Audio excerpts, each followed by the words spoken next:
This is the Team Objection Podcast for November 9th, 2021, episode 505. It's been a bit of a rush today just trying to get this together. Look, I just came out of the shower. My hair looks terrible. I'm just going to say it on air. I hear an echo in the background. That's probably on Dave's side. Dave, god damn it. It is. I can't hear you whatsoever on my side. We're having technical issues. What do you mean you can't hear me on your side? What is that? I can only hear you through the live broadcast that's occurring through YouTube right now. Okay. Oh, interesting. Well, Lord knows what Skype has done this time.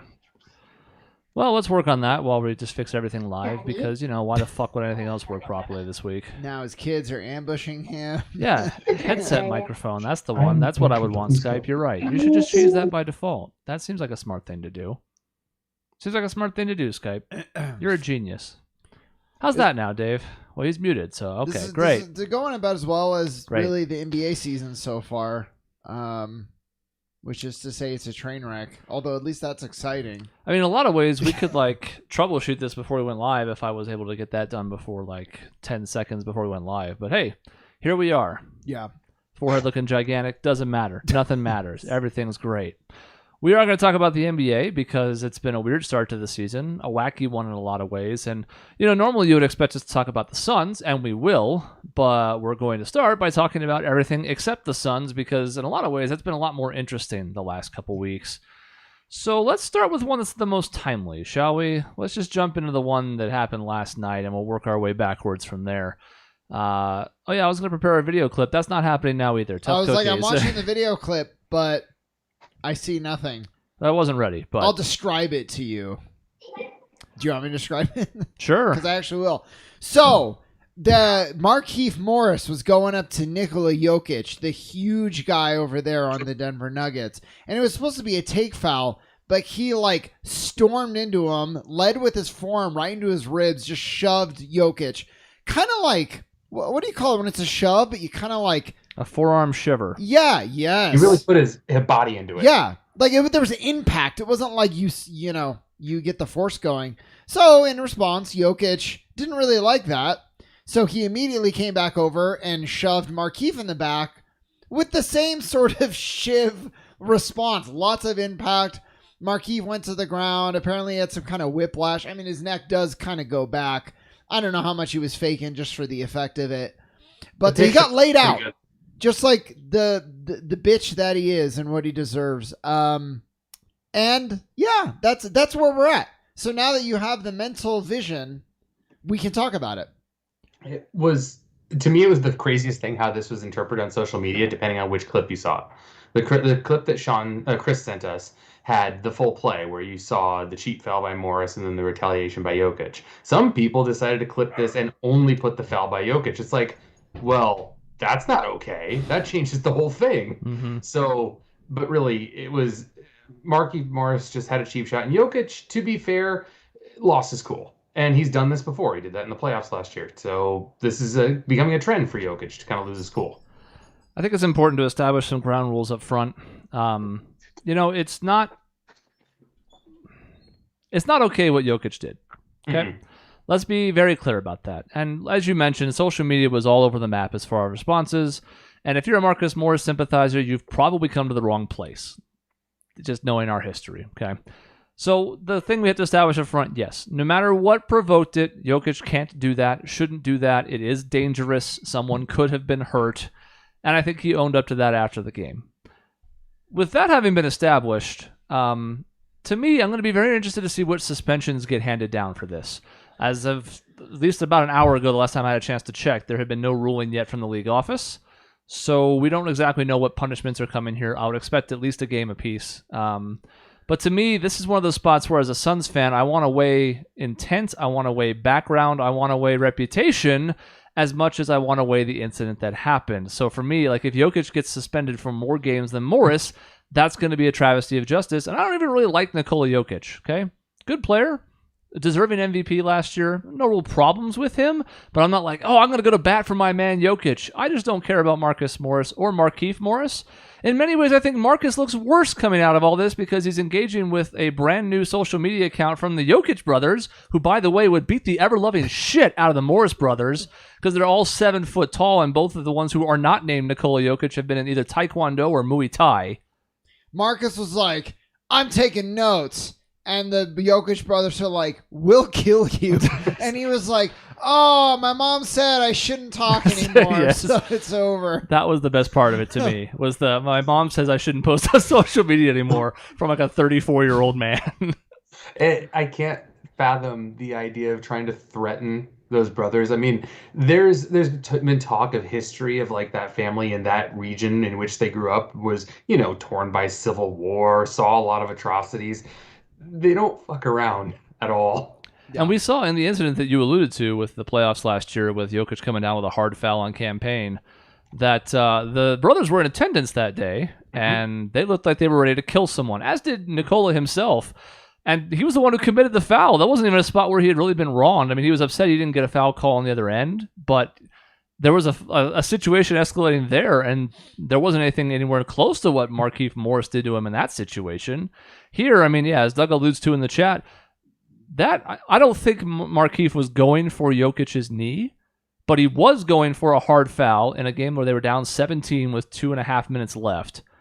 And the shot to the ribs was part of the plan. I think banging knees was accidental, but regardless, he's coming off of a knee injury, and it's endangering his career for no reason. So if he's going to be mad and retaliate, I'm not condoning it, but I absolutely understand it. Well, I'm going to disagree with Chris a little bit, actually, on a point that he made. So in a vacuum, you're totally right. Jokic can't do this kind of stuff, retaliation, especially, it was from behind. Maybe he could have hurt him. I compared it to the Pat Bev thing on Chris Paul. Like, had that gone another way, give him whiplash, hurts his neck, that could have been a really big deal. But kind of like you said, Chris, when you weigh reputation and you weigh the intent and who this player is, it's not in a vacuum. It's someone who has a history of doing this kind of stuff, is always starting fights on and off the court, by the way. I'm kind of like, you sort of got what you deserved finally, and maybe you'll think twice about being a jerk from now on. I don't think he's ever going to learn that lesson. That would be the only issue. There is no learning it, so Jokic wasted his time. And you could also argue maybe Markieff won at the end of the day. If all he wanted, like you said, they were down by 17, it didn't matter. Well, now he got Jokic suspended probably. So in a way, he won, and that's infuriating. And I hope the league doesn't respond that way because of that. Yeah. This is an interesting one because how much do you want to punish the retaliator in an incident like that? And usually, a lot of times, the retaliator is the one that gets punished the most. We've got video evidence. We see exactly what's there. I can totally imagine them getting equal suspensions. I would say probably 2 games each is my guess. Man, I hope so. Because the history matters. And the one way he might learn something, Dave, is if the league is like, yeah, you know what? You're going to get suspended for your shenanigans. Mm-hmm. That would be the only way he's ever going to take anything from this. I know one thing I took from this, and I had a friend of mine talking to me about this. If one of us took that shot in the back from Nikola Jokic, we'd be dead. Just flat out, I'd be dead. I'd be lying on the floor. I would not have moved anymore. Like Markieff Morris did not move after he got hit. He rolled around the ground, got up. I think got the wind knocked out of him, possibly. Yeah. But I just would be obliterated from existence, I think. Yeah, I mean that's a fair point. Yeah, we had an awful lot of tough talk from the entire Heat organization afterwards, which was interesting because nobody wanted any part of Jokic when they were on the floor with him. Tyler Hero came over to separate them, looked up at Jokic, seemed to think wiser of it, which is smart for the young man. Exactly. Kind of backed off. Bam Adebayo, who everybody kind of seems to universally like, sort of separated people and then left. Jimmy Butler was standing right next to Jokic and only started to get demonstrative after everybody had long since been separated. And then they all went to the locker room after the game in a show of meaningless tough force. And then Spoelstra, and look, oh yeah, I want to be very clear here. Of course, everybody's going to go to bat for their own. To a certain level, this has to be expected. And if they didn't, you'd almost be leaving a teammate out in the lurch. So I get it. But the idea that it's like, oh, that was a cheap shot. Well, it wasn't the only one that happened in a span of 10 seconds there, Eric. So let's not pretend like you're not in a fucking glass house right now. Well, it was hilarious. It was like, Markieff, it was a good play. A good take foul. Good hard foul. just like the old days. But that Jokic, he's dirty. It's like, all right. I mean, there's defending your player, and then there's like living in a delusional reality. What I can't understand too is they were saying it was a take foul. It didn't look like a clear fast break. It wasn't like an open court where Jokic was gonna just score. Like there were defenders back. You know what I mean? It wasn't like, oh man, there's only one guy back on a 3-on-1. Better foul him. There was like 2 or 3 Heat defenders back. It wasn't that much of a guaranteed basket on a fast break either. No, in a 17th game. It's still a take foul because you see that all the time in those situations. Yeah. Sometimes befuddling when the defense is back and you're like, well, why did you take a foul there? Like, just get back. There's no reason to do that. You almost had a numbers advantage. Or the one that befuddles me is like, you can tell when a player's got a bad IQ when they foul when they're in the bonus. So it's like, okay, you stopped a fast break that was probably going to be 2 points, maybe more, but you're just giving them 2 points now. So like, you could have at least taken your chances. Maybe they throw the ball out of bounds or something. To your point though, like, regardless of what the situation was, you can wrap somebody up. You can just do the little swiping motion. Like, they'll give you the call pretty easily. There's no question what the intent was there. Zero. And to argue otherwise is to ignore Markieff Morse's entire career. Yeah. And we have a comment that says he probably does deserve it still, even though he doesn't have a problem with him going after Markieff, because no one does, because no one likes him. That's correct. Except Marcus. But yeah, I mean, the league has to do something because it was on the back. I just hope that it's reciprocated somehow. Yeah. The comment too from Chuck Rock there says that he doesn't mind him necessarily taking the shot, but it's about going through, hitting him from behind is a tad bit more dangerous. And I do agree with that.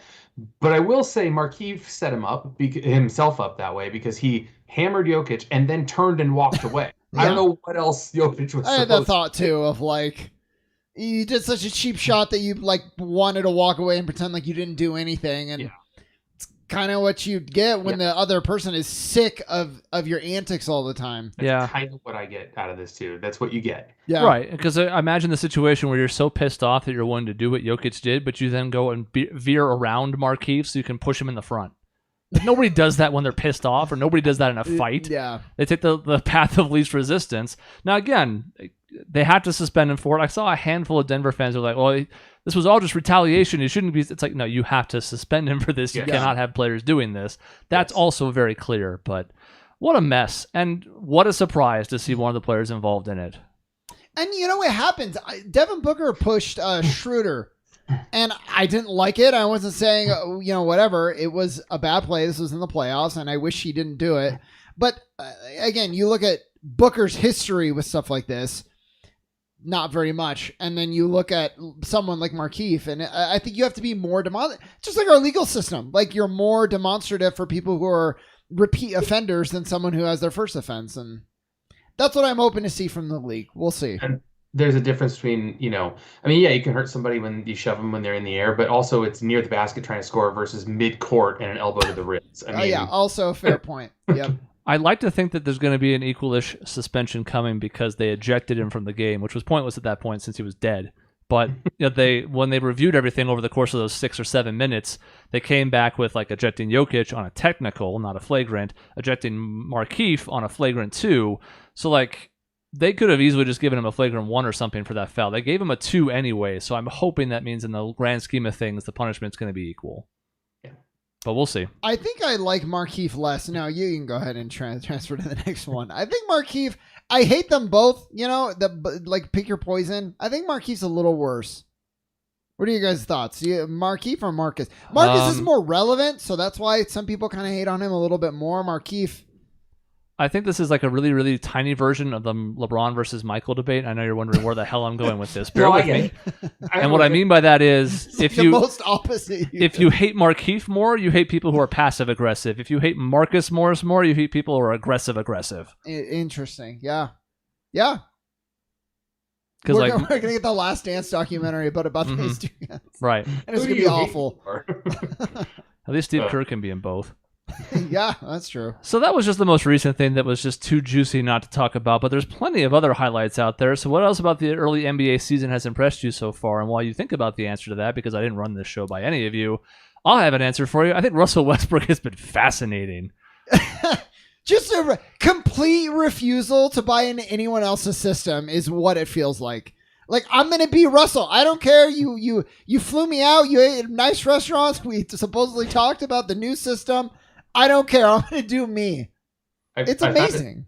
I found it the most funny how much more everything fell apart when LeBron went out, because Russell was kind of like, yeah, I'm gonna try to buy into this system. Oh, LeBron's out. All right, well, my team, baby. That's basically what he ran with. My team, and like Anthony Davis is still, like, last time I checked, supposedly a pretty good player. And I was like, no, I got this. He had a huge game last night, and he was like vomiting in between every quarter. Props to AD, who was always fighting through some physical malady, but he does manage to play at a high level still. So yeah, I think you're safe in saying that that it's AD's team more than Russ's right now. Yeah, you would think, but then the product on the court. I go back to the end of the game that Dave and Chris really laid out for me, where they're down by 2 or 3. Westbrook drives it kind of wild into traffic, loses the ball. Very next play, down by 3 again. He comes down. Apparently, they had set up a play for another player. I don't know if it was AD or somebody else. I think it was Melo because he had 6 threes in that game. There was a play designed for another player, and before the play can even really get started, and not like he's open, he just jacks up a contested deep 3. Like 17 left on the clock or something, right? Yeah. Like it was so egregious. Brick ball game. It's like that's the Russell Westbrook experience to a T. And I can't help but point this to all the people who were so in his camp when he won the MVP that year. Don't get me wrong. This guy is amazing physical specimen, can dominate a game, but also he can absolutely ruin a game for you too. And if you're picking someone that you want on your team, he's not somebody I want on my team. He's not going to lead me to a championship. And I still find it funny that he was traded for Chris Paul, and they had to give away picks to get Russell Westbrook for Chris Paul. I really don't dislike Russell Westbrook. I know like a lot of people do. I don't. Like he's kind of weird, but he seems like a good guy off the court, and there's charities and business startups, and he's all over the place. Fashion is, I don't know. I think he's pretty cool, but he just has never seemed like someone where he's going to buy into your system. If you have a system that you run around him, you can find some pretty good success. I mean, he carried the Thunder on his back for a while there by himself. But he's not going to come in I don't know. Maybe he'll turn it around. Maybe this is early and he's going to prove me wrong, but it just seems like right now it's like square peg into a circle hole or whatever. Can't happen to a better team. Can't happen to a better team. Enjoy the circus. You could have maybe gone for like Buddy Hield or something instead, and this is what you wanted. If you're talking about, the beginning of the season, what's kind of surprised me, the Warriors coming out the way they have. God damn it, holy Dave. Crap. I was so excited to talk about Chris's point. Didn't surprise me. I had the point of the Warriors, by the way, and now Dave took it. Yeah, and we have to give Chris props because he was like, I think they're going to be really good. And you and I, Dave, were like, I don't even know if they're going to make the playoffs. Yeah, we were kind of like 500. Well, probably not. And I think they're going to dip, but maybe not. I mean, hell. Number 1, and they've lost like 1 game. It's don't not even like have Clay yet. No Wiseman. I mean, and who's the other pick that they have is coming back? Kuzminga. Yeah, Kuzminga. As much as I want to take credit for that, and I guess I deserve some, so it's nice to hear you say that. Ooh, blushing, ooh. I also said the Hawks were going to be one of the top 2 seeds, and they're off to a bad start. So, can't win them all. But yeah, with the Warriors, I think it shows you how much credit Steph deserves as one of the greatest players of all time, because even when they had trash around him, he almost carried them to a playoff spot.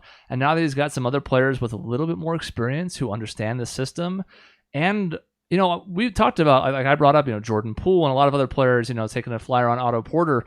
Gary Payton the third or the second has been a revelation to start this season. He has vaulted himself in Defensive Player of the Year conversation in the span of 10 games. It's impressive. Like you can just watch highlights of him, and it's sort of like a Matisse Thybulle, peak Kawhi Leonard level. Oh shit! 10 possessions a game you can watch of him just making it a nightmare for other players.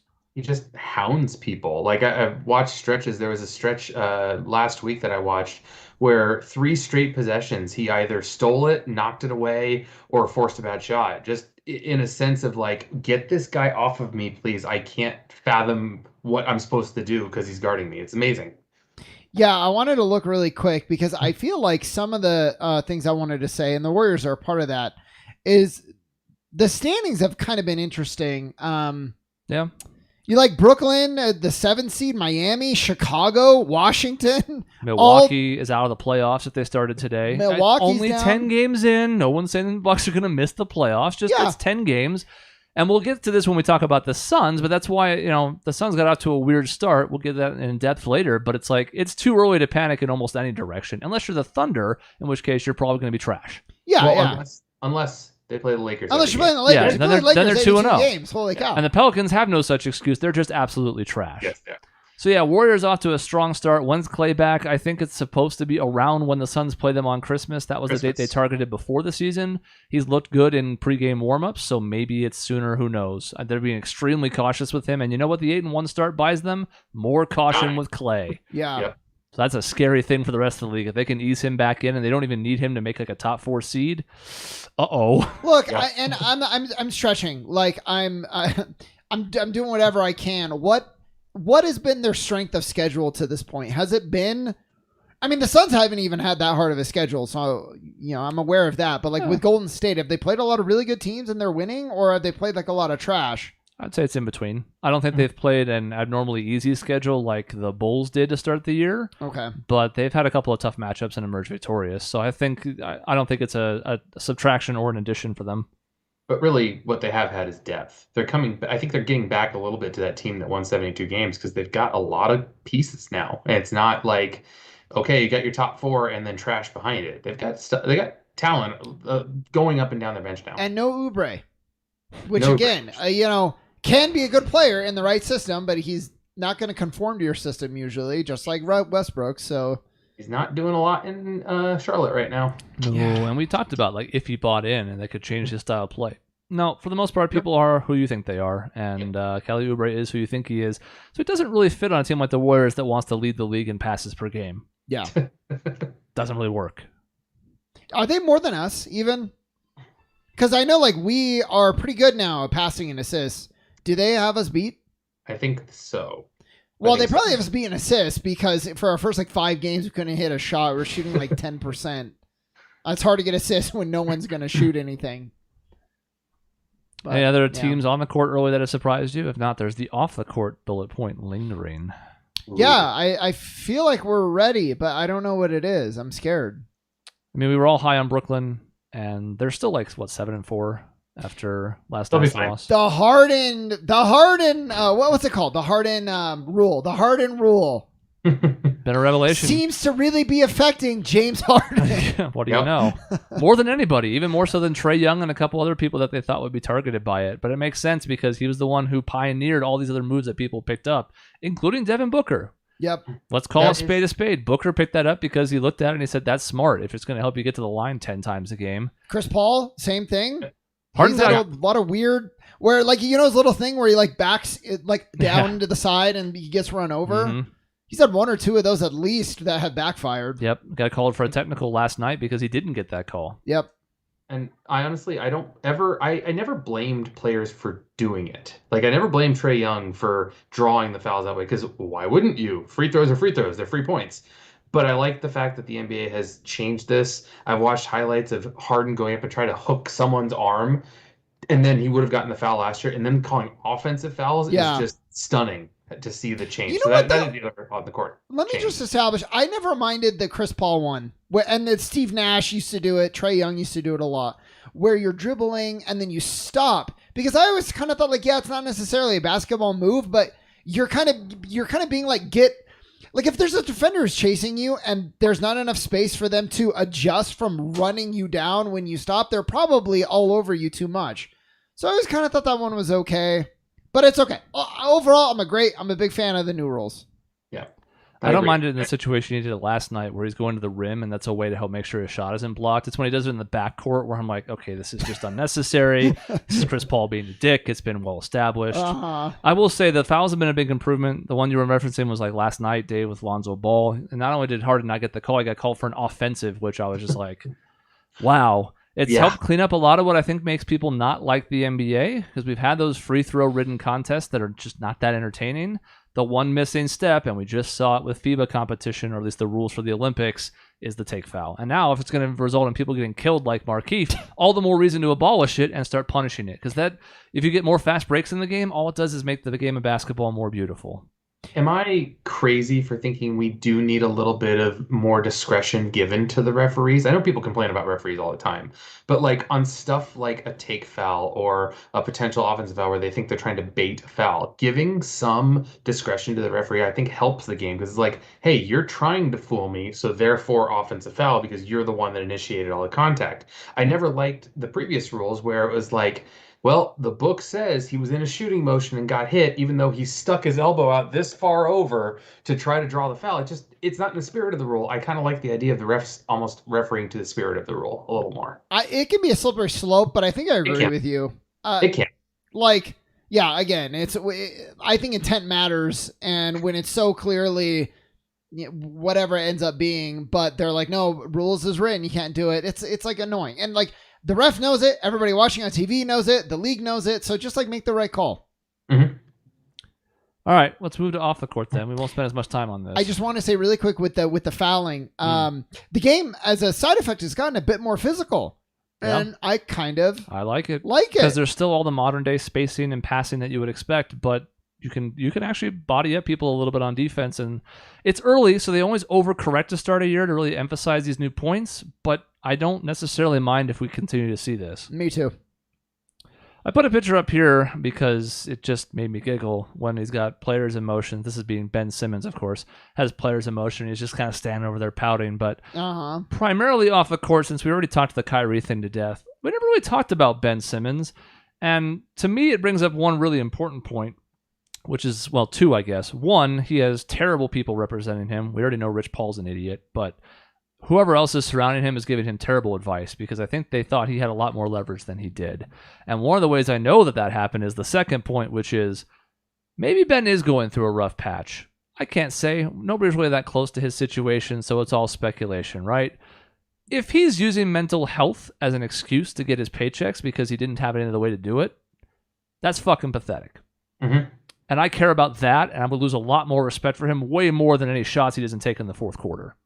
It puts true, if he is saying that to get his paychecks, and that is the sole reason, it puts true instances of mental health in a spot under a microscope. People won't trust it. Like it's an example of, oh, well, yeah, he's just faking it, which then leads people to believe that other instances that are issues aren't worthy of being discussed.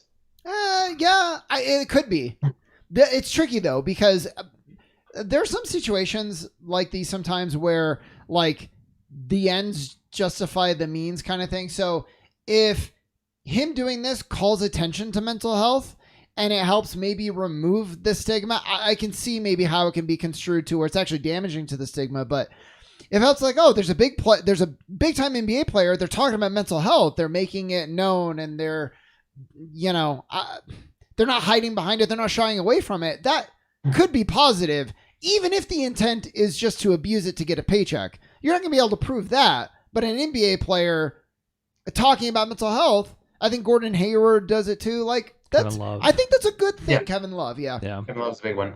I think had he been saying this all along, had this been the, hey, the last year really did a damage on me, and I need to, get in the right headspace. And had that been the message all along, it would strike very differently. Mm-hmm. But I think the fact it came in, I want to be traded, I want to get out of here, No, I'm not going to show up. All right, well, I'll show up, but you can't make me practice. Okay, well, now I need some mental health help. It comes off as the last resort, and I don't like it. I hope that's not the case, but it comes off that way. Yep. And it's frustrating too, because in addition to all those mixed messages you mentioned, there's also the problem of like, well, I want to be traded. Okay, I only want to be traded to a contender. It's like it's just the message keeps shifting, as you mentioned, and that's why I brought up the original point of like, you can just tell this guy's been led astray. Mm-hmm. And maybe it's also self-inflicted. I'm not trying to absolve Ben Simmons here, because I think a lot of his issues are, he doesn't seem to care about improving himself as an NBA player, and everything that's happened because of that, then he gets some responsibility for it. But that was the news that I was finally kind of like, okay, this went from being sort of like a sideshow distraction to something that I'm actually really going to hold against him if it ends up being the case, because Like you said, you can't make light of mental health issues, and if you're doing that to get a paycheck, because you don't have to do that. Fake a back injury. Half-ass your way through practices. Like, you can make your discontent known. I don't know if you should really be this like adamant about leaving a franchise when you still have 4 years left on your deal. That's its own discussion. But we've seen plenty of players finesse their way around the team's obligations while they're doing that. This is on another level entirely, and if that was the desperation that we saw setting in, then I hope it was just a one-time mistake and not something more sinister. This is why people love the NBA, though, and you're probably like, but he's being an asshole. The way that people can rewrite their stories, I think is always going to keep people coming to professional sports, especially the NBA where the face is so prominent. Like, look at the fall Ben Simmons had. Like, remember, Dave, I don't know, I was always annoyed with him. They asked him about, like, Rookie of the Year. Who do you think should be Rookie of the Year? And he, like, laughed in the person's face and was like, it's me, clearly. I'm, like, the best. He thinks he was God's gift to basketball for his entire career. And then to see now, to flash forward, and, like, the fall has been so precipitous. And it's like, that's storytelling. He probably doesn't like that story. But that's why the NBA is so great. Because like teams like the Warriors can rise from the ashes. Ben Simmons falls off a cliff. It's great. It's storytelling. No, yeah, it's you can get just as good of a product off the court as you can on the court, which is our last 2 bullet points. Yep. But like what you get from the Ben Simmonses, the Kyries, the trade talk, free agency, draft, all of that stuff becomes its own entertainment event. Almost as much as the on-the-court stuff. Robert Sarver getting accused of terrible things. That's going to be in the bad sons section. So good. I mean, it's just, it is something that the NBA is able to keep eyeballs on its product for, I would say, 11 months out of the year. I'd say August is about the only time that you don't get NBA coverage. That's it. And its oversized players and personalities are a driving force behind that in a way that, like, the NFL has a little bit. You know, like you can point to, like, the Odell Beckham Jr. situation right now, for example, or somebody driving 160 miles an hour and killing somebody. But it doesn't, because helmets and all of that, same problem with hockey, you don't get quite the same visibility of the players, and nobody cares about baseball. So even when there is occasionally baseball drama, it usually has to do with the good old boys and the unwritten rules, and it doesn't really sustain itself for very long. Whereas the NBA somehow 365 days a year manages to be in the news cycle, at least a little bit. It fades and ebbs and flows, but it's interesting, really. So we mentioned Robert Sarver. We have to at least talk about him a little bit. I have a picture of Ayton here because I figured he was the most on-court example. But there was a bombshell report last week from ESPN that we knew from 2 weeks before that was coming that essentially had quotes from 70-plus mostly unidentified sources accusing Robert Sarver of basically spearheading a misogynistic and or racist and or terrible place to work that permeated throughout the Suns organization. If you want to go read that detailed reporting, it's out there. It's from Jordan Schwartz. You can find it pretty easily. We're not going to delve into the really nuts and bolts of it because we're not really privy to any information besides that. But what did you guys think of the story itself, the news cycle that followed it, your impressions of what we are facing going forward, at least based on what we do know? I mean, you kind of summed it up when we talked, Chris, where the expectations were out of this world because it leaked ahead of time. The worst thing that could happen for this story was it leaked ahead of time. So we're all thinking, oh my God, they have all these, firsthand accounts, and smoking gun was brought up. And then you read the article and there's really not. There's like 1 or 2 actually named sources. Everyone else is anonymous, which I get.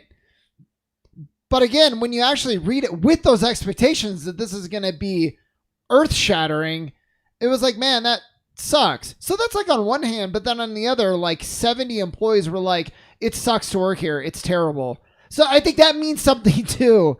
So like, I don't know exactly what to think other than it's just not a good look for really anyone involved in the organization. You're right in the sense that our expectation was ruined in a sense because everyone came into this thinking, oh my God, Sarver's going to lose the team. And then you read this and you're like, well, Sarver's an asshole. I knew that already. Like, there's some bad stories. Don't get me wrong. There's a lot of very bad stories that really do need to be investigated. They need to be assured of their validity. There's a lot going on here, and the NBA has already started its investigation. But when you look at things like the story where Sarver yelled at Corliss Williamson and said he needs Ayton to play better, I don't know that you can equate that to a racist thing, even though Williamson is black, because that's his job. It's that type of thing. However, using racial language and stuff like that, and the most recent report that recent story that Jalen Rose talked about, where he called Ayton a lazy blank, not the F word, is really bad. And if that's what's happening, I wouldn't blame Ayton for wanting to just sit out until this is resolved, because that's just complete and utter garbage if you're saying that about your players. That's the problem. Like, it is bad, but it's like he said this thing, which is terrible. And then they're like, no, I didn't. And it's like, okay. And then that's where we are. That's where we are as of right now until an investigation happens. So there's just like not a lot to go off of. Yeah. And I like reading things, again, because this got leaked, Sarver's legal team had time to get their mitts on it and respond to some of these things. And I will say their responses are very good in a lot of these instances. The story that kind of makes him look bad, like his wife in the bikini, it's like, well, we had a reason for that. The Deep Hansing situation, dumb jock joke, whatever. And I can understand Sarver being an awkward guy who thinks that's funny.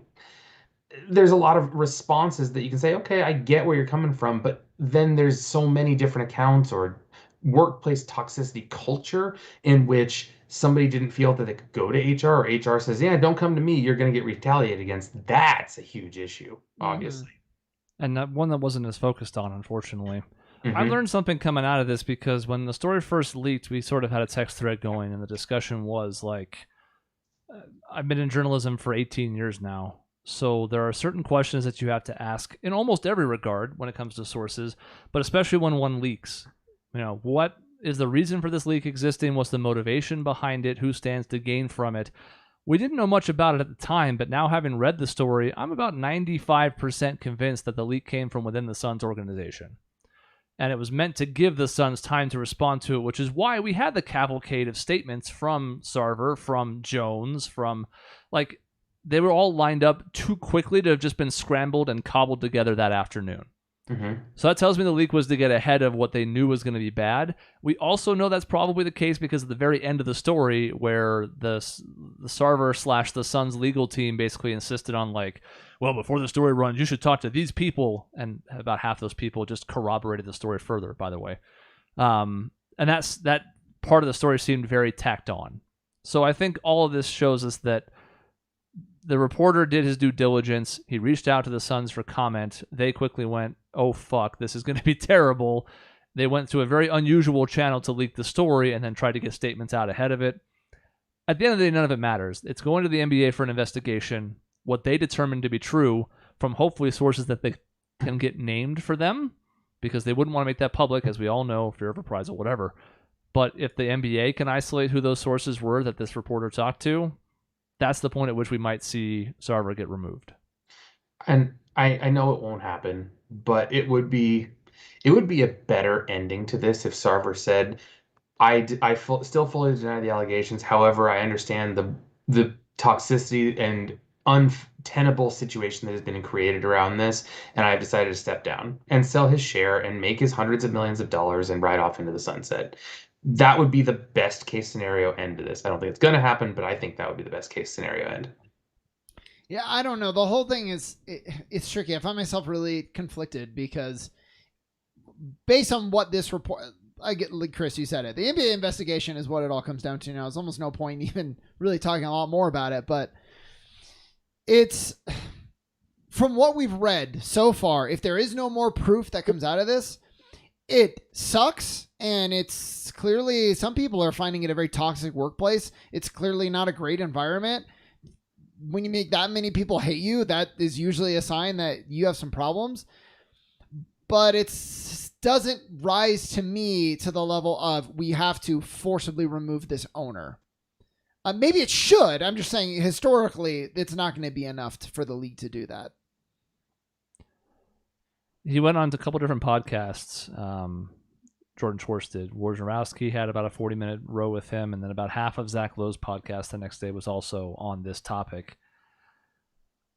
What you don't really get from the story, even though it mentions a couple times just how many different people contributed to it, is the sense of how many separate accounts all told the same story and painted the same picture. Mm-hmm. I think that's just because there are so few people named in the story that it's easy to get lost in this miasma of different unnamed sources. But upon further review and kind of when being impressed by the two of those guys, it seems like there might be even more to this than what was in the article, that he either couldn't get anybody to pin down specifically enough to say, or was worried it would be too easy to connect back to someone. That's the hope, because that means hoping for even more bad things that have happened.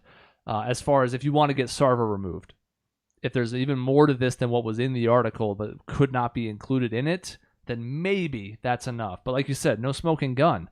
We don't have recordings of Donald Sterling saying horrible things about black people. We don't have... I look at the Mavs situation that they just went through. I don't even think there was a point at which Mark Cuban's head was ever on the line. Yeah. Or, yeah, there was the Hawks situation where the owner did end up selling... That guy kind of...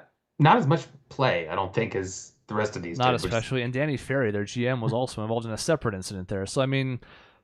Unfortunately, and this is sort of to Doug's point in the chat, like, I'm surprised people still think and act this way. Well, a lot of specifically owners in the NBA are older and have come from a position of wealth and power to where they may not be able to identify as so well with their 20-something African-American athletes who all play for them that they own, which you can see why people think the word is problematic. Mm-hmm.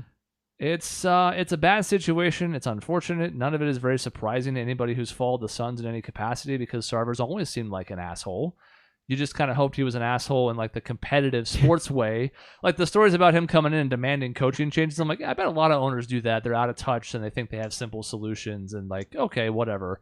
It's all the other problems, specifically the HR ones that were mentioned, that's like, oh God. Well, and I really hope he's removed or he sells his shares because... well, I mean, he's always been bad.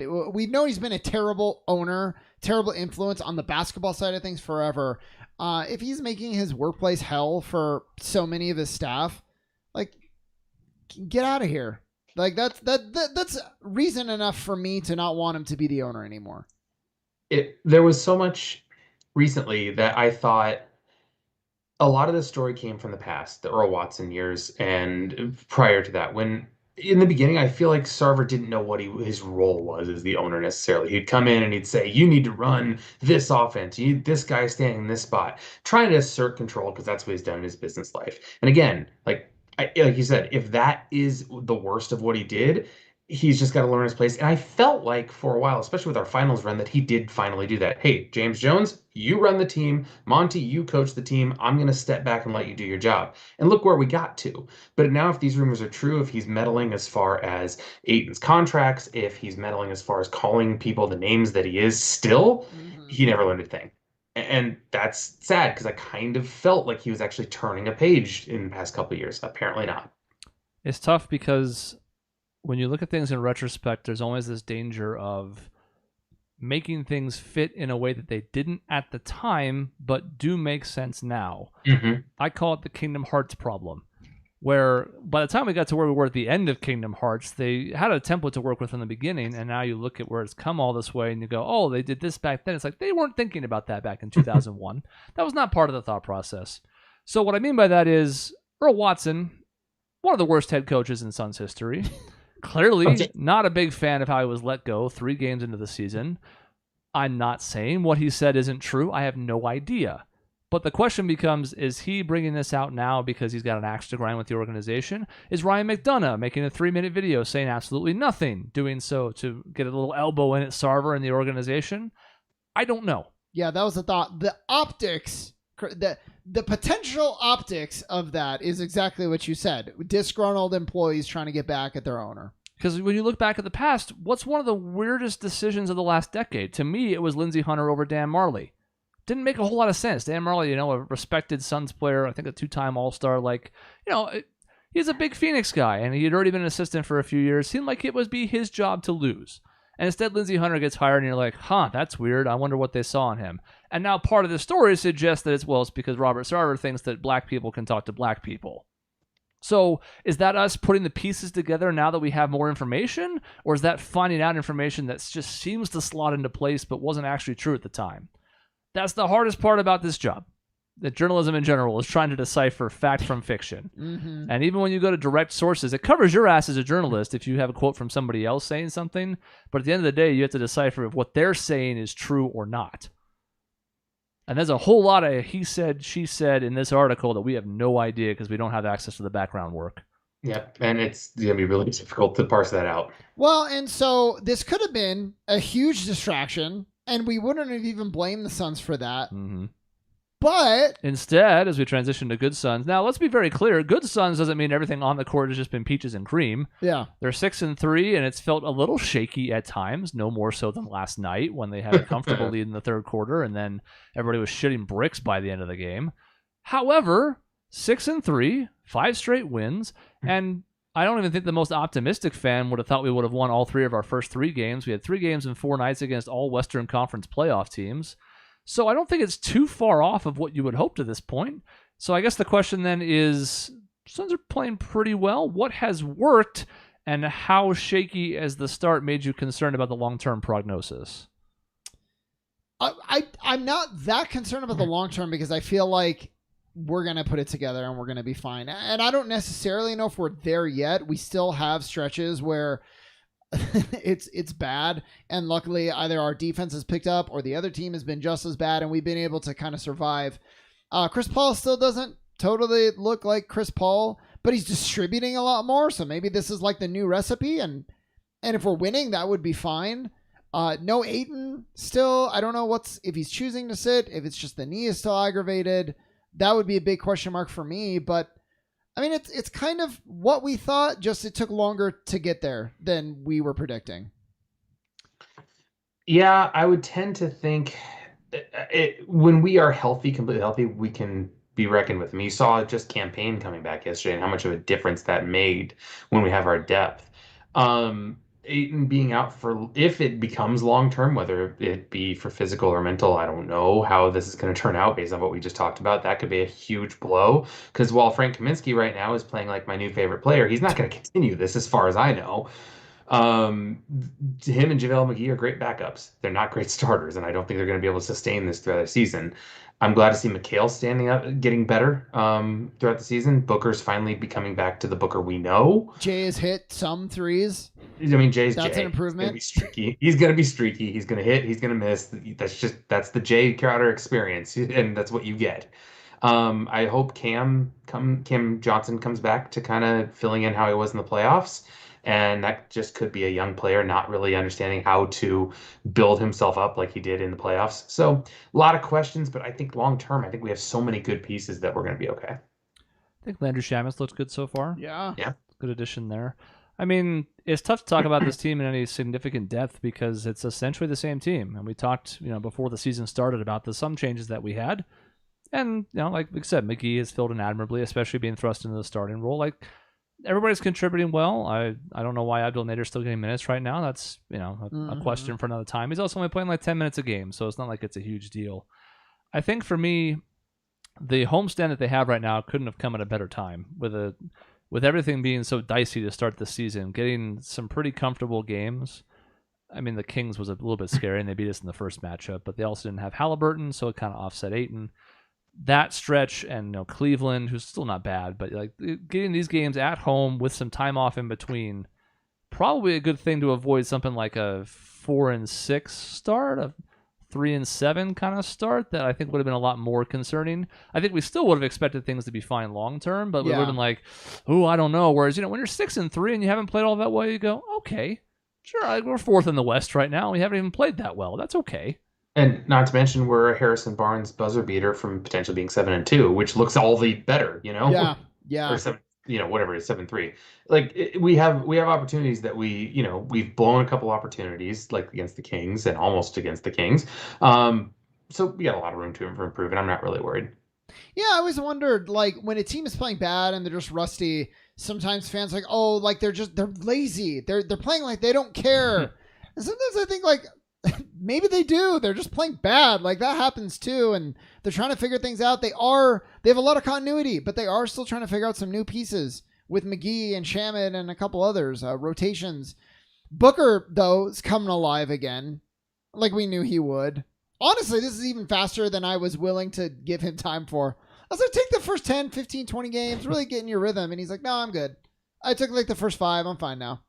He went to the LeBron James school of the feel-out games, right? Yeah, there you go. Infamous, yes. Exactly. And that's kind of good. I left this topic for last kind of for this reason. That's why I ordered it this way. Normally we talk Suns first, but in this case, everything else was new and interesting and weird, and the Suns on the court, again, shaky at times, but the system looks like it did last year. It's just not connecting in every way.